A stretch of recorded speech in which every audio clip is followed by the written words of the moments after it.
The first part of the process to be able to find out whether you have a viable case is to sit down with an immigration attorney, explain what your goals are, what your capacity is, and ultimately what your time frame is and what your needs are. So,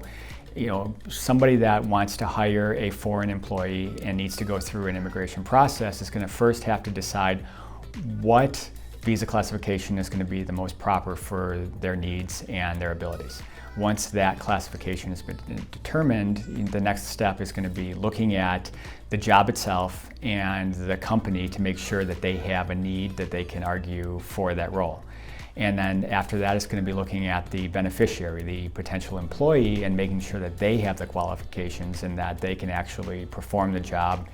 to the level that the visa classification requires. One issue with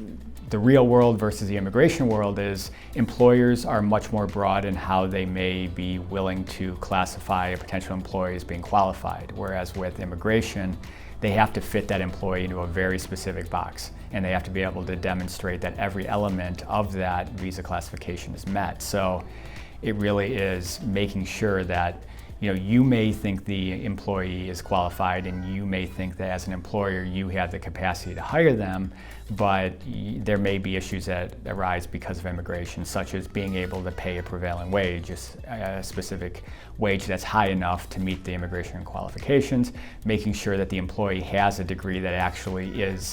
has a logical nexus connection to the potential employment, and ultimately making sure that the employment that you're going to be offering to that employee will fit with what the definition of the visa classification is.